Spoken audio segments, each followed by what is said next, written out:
Good morning, everybody. My name is Sarah Ann Ellis. I am the manager of programming with TMA. Thank you so much for joining us this morning. I'm very excited to have you here for the R&D Tax Credits updates and changes presented by SPRX Technologies. I did want to let everybody know we are recording this webinar for our use later on. So thank you for being here. If you do have any questions during the webinar, feel free to drop them in the chat. I will be monitoring the chat. At this time, I want to throw it over to Missy and Kemar Miller from SPRX Technologies to start our presentation today. Cool. Thank you so much, Sarah Ann. And thanks to everyone who's joined us. Obviously, we would love to talk about some R&D tax credits with you all. So let's get started. All right.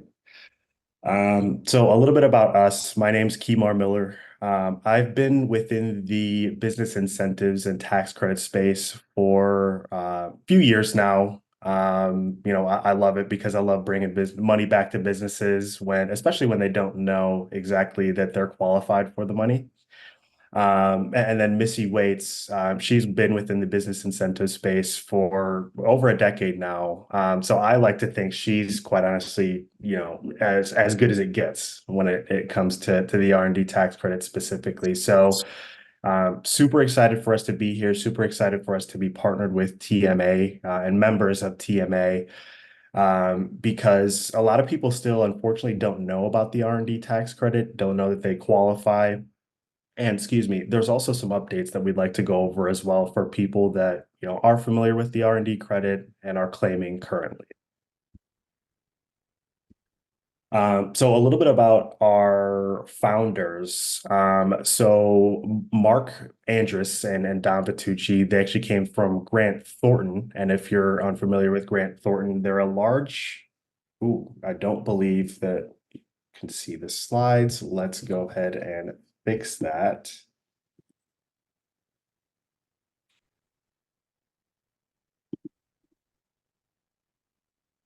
Excuse the technical difficulties. How about now? Yes, we can see it. Okay, Yes. perfect. So a little bit about our founders, Mark and Dom. So they both actually started at Grant Thornton, a large accounting firm just outside the big four accounting firms. While they were both there, they both had a vision to create an R&D solution that alleviates consumer concerns of the traditional R&D study approach that we'll go over here in a little bit. That just took too long. And over the past 30 years, the credit hasn't changed much until now. So that the IRS came and changed the way that the R&D credit is to be claimed, which again is some of those updates that we'll go over. And for these two gentlemen specifically, Mark being the global leader of R&D credits at Grant Thornton, and Dom being a CPA and the self-proclaimed computer science genius that you see here. They both came together to build out SPRX's proprietary technology that calculates the R&D tax credit. It's a technology that's AI-based, and it's centered around both of their brain power, knowledge, and expertise of the R&D tax credit. Outside of that, these two gentlemen are a wonder to work for. So, obviously, I love that I get to work with them and be able to bring a solution like this to members of TMA. So a little bit about the background of the credit. For those who don't know too much about the R&D tax credit, once you think or hear about research and development, you automatically think test tubes, lab coats, beakers, all of that stuff. But essentially at its core, the R&D tax credit is a jobs credit created for companies like you all to keep jobs and technical labor in the US. The credit's actually been around for a while, as you can see, since 1981, but it actually didn't become permanent until 2015. And since becoming permanent, many big four firms, as well as large accounting and consulting firms, have come up with processes that include customized studies for each and every one of their customers and clients, which is great. However, but most of which they're just a little too costly and take up a little bit too much time from start to finish, which is a lot of the feedback that we've heard since we've been around. And so with the traditional R&D study approach, again, the R&D credit is essentially for companies that are creating new products or processes, new to them, not necessarily new to the world, or devising a customized solution for their customers. So the process starts by identifying those products or processes that are new to them or customized solutions for their customers. The costs associated with those products or processes, reviewing all the documentation that comes with these products or processes, calculating the credits, and for most providers, assembling a report and at some point throughout that study process. A lot of the times it's long after. Some firms are a lot quicker than others. But we'd like to think that we're pretty quick when it comes to being able to return the final report after our specific process, which we'll touch on a little bit later. And I'll actually have Missy take over from here. Thanks, Kemar. So as manufacturers, most of you probably know about the credit. You've been introduced to the credit along the way somewhere in the last 20 years because your industry is actually prime for this type of incentive. However, a lot of times companies are not aware of how they can qualify and certainly don't know how to put together a quality study that the IRS requires, which fast forward to today, they've made it a little bit more overwhelming for businesses, but for experts, we can actually help you put that together in a more succinct way. But right now, the Chief Counsel memo is what the IRS has recently come out with Section 41. Basically, what that means is you need to be able to analyze each project in the memo. So essentially, just putting it in layman's terms, this is going to require you or your provider to put together a list of all the reasons why you qualify, all the costs of the projects that you're allocating towards the credit, and a summary of your employees' work for each project, which can sound overwhelming, especially if you don't have the tracking tools to be able to do this. So the reason the IRS put this in place is they wanted to make it more clear as to why are companies making these claims, why do they qualify for the credit, and making sure that they document everything before the IRS decides to take another look. Now, what this actually equates to is that final report that Kemar was talking about towards the end of the study. When a study process takes 6 to 9 months to prepare, the Chief Counsel memo needs to be submitted with your numbers whenever you actually file for the credit, which if you're waiting 6 to 9 months for your report can almost be impossible. So this is the primary R&D tax credit task that we've really taken on to streamline with our technology to make this more compliant with what the IRS requires with this Chief Counsel memo. And Kemar, you can advance to the next slide. So these are just some of the updates to the 6765 form, which most of you will be familiar with if you've claimed R&D in the past. This is the actual credit for increasing research activities form that your CPA will actually file for you. And the key components to the changes on this form are the fact that you have to describe your research activities for the business that you guys conduct on a daily basis, which is a little bit like that Chief Counsel memo we were just talking about, where you have to basically document everything that you're doing in those projects and the employees that are working on those R&D projects. So like I said, it can be a little bit of an overwhelming thing when you're doing this on your own, or if you have a provider that's doing it in the traditional way, especially if you plan on filing on time. But this is why our technology is so amazing, is it actually puts this together for you, and it's already compliant with the proposed changes to the 6765 form. And we'll go into a little bit how we do that here in a second. You can go to the next slide. Awesome. So recently, and this is just recently happened last month, the IRS clarified these updates to the form, and they actually relaxed the rules a little bit, which was nice to see. But basically, the revisions include, those qualified research expenditures that you're going to have to put on your form. But for taxpayers claiming R&D, they have to make sure that each business component for each QRE is actually documented as well. So this is a little on the technical side, but once we go into our process, we'll kind of explain how we do this for you, so you don't have to worry about these proposed changes as much as you would if you were claiming this in the past, in the traditional ways.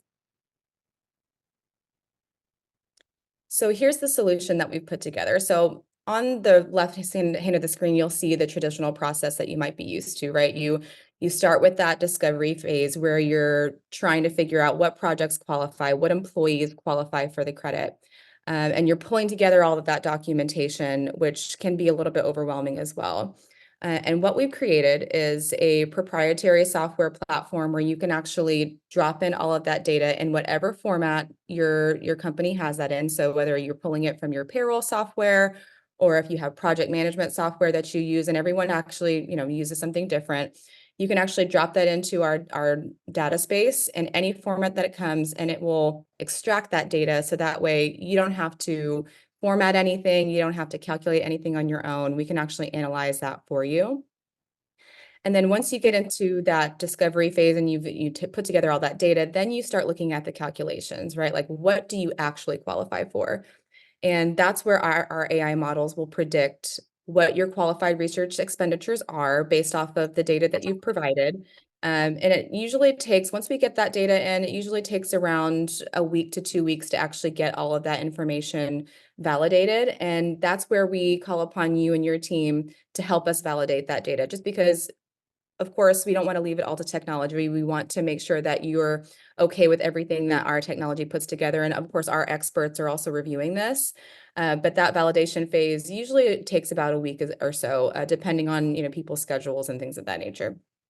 So after that, the documentation is really the overwhelming process that a lot of people struggle with, is putting together all of that to calculate the credit as well as put that report together that the IRS requires. And that's really where our AI models shine, because we are putting together that final report for you as you're ready to file your numbers. We actually populate that 6765 form for you. So if you're working with the CPA, we can actually provide that for them.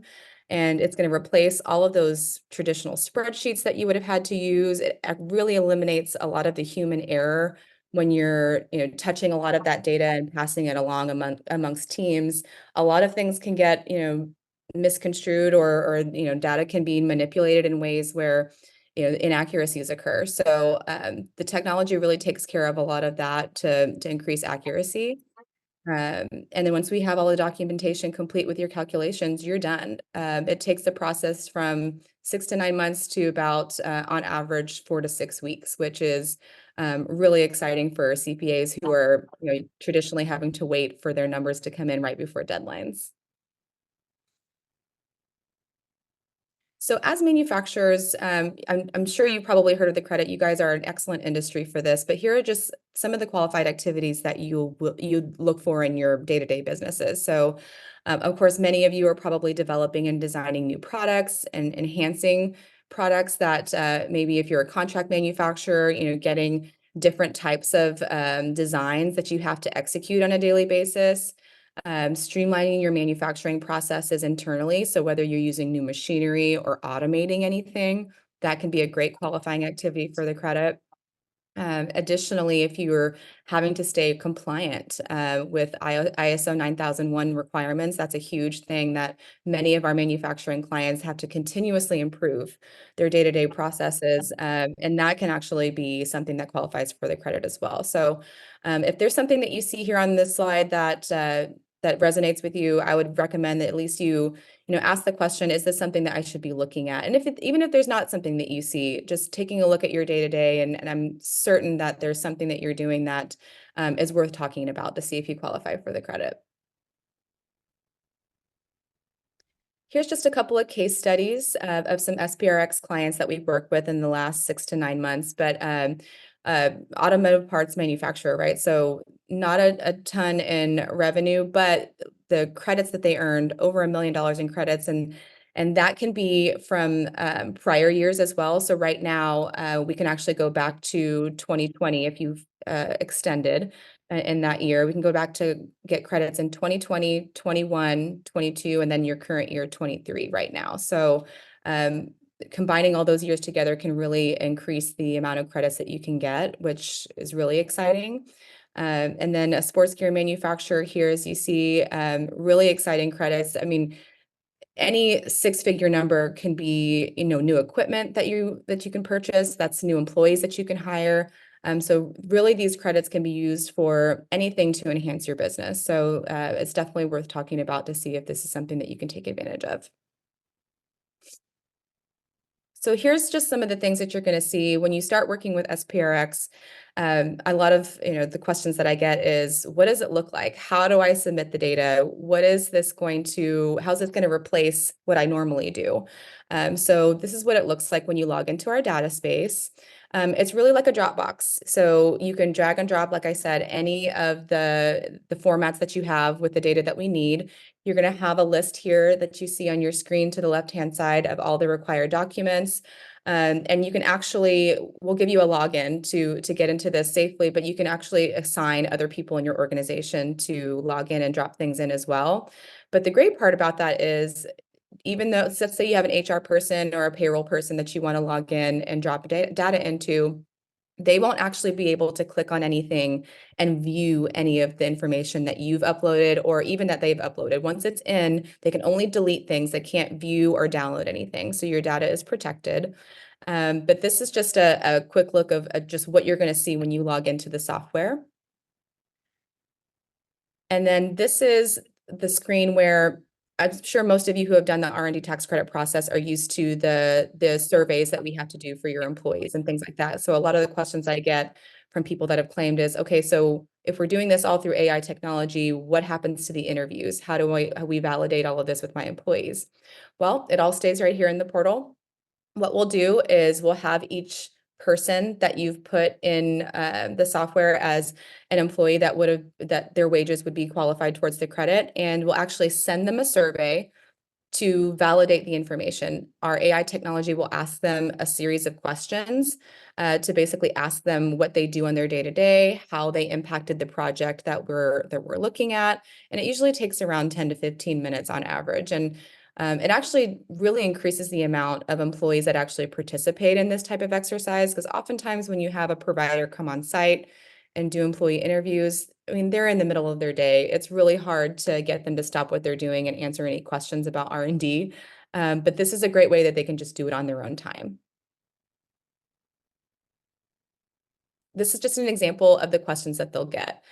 So if you see here, it's going to be based off of their answers that they receive, what the next question is that the AI technology will ask them. But if they answer their appropriate questions in 2 or 3 minutes and the technology has everything that they need, it'll end there. But if they have to dig in a little bit further, like I said, can sometimes take around 10 to 15 minutes, but really it's pretty comprehensive. And this is going to help when we're writing that final report to make sure that it's fully accurate and reflects what your employees are actually doing on their day-to-day basis. So a lot of the questions that I get is, okay, so this is a really easy process that takes a lot less time. And so what are the fees, right? So we always want to be extremely transparent about our fee structure. We charge 15% of the net credits identified, and that is going to be after we actually deliver the final report. So once you receive your fees from us, you're going to already have everything in hand. However, if this doesn't work for you, we're happy to talk through a better structure for you. But the exciting part about this is I've been in this business for almost 12 years. This is about half of what most providers charge for this. And the reason why we're able to do that is because we're utilizing that technology. We're not billing you a ton of hours. We don't have, 200 people in the background touching all of your information and billing you for that time. It's very straightforward. So we want to make sure that it's easy and cost effective for you as well. And we can be flexible if that's something that you need. And just to touch real quick on the AI aspect, so it's not completely dependent on AI. We're actually having our R&D experts review all the information that is put through the AI models. So it's not just, hey, AI, give us the information and we'll go ahead and use all of that. It's being reviewed by humans as well. Absolutely. And the last thing that I want to touch on before we wrap up is, one of the things that I get a lot of questions about is, Missy, what about audit? How does that work? That entire process that we have does include audit defense. So in the event that there are any questions that arise, we'll be there to support you and make sure that you have everything you need to answer those questions.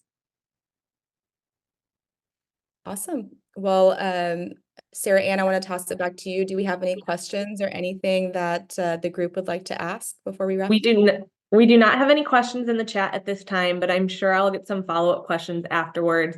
I want to thank Missy and Kemar today for joining us and presenting. This information is so valuable, and I know all of our members appreciate your time and efforts to put this together. So thank you both so much for your time. Absolutely. Thank you again. Thank you to anyone who has joined, and then thank you to anyone who may watch. With that, I thank everybody for their time this morning, and we hope to see you at our next TMA webinar. Have a good one. Thank you so much.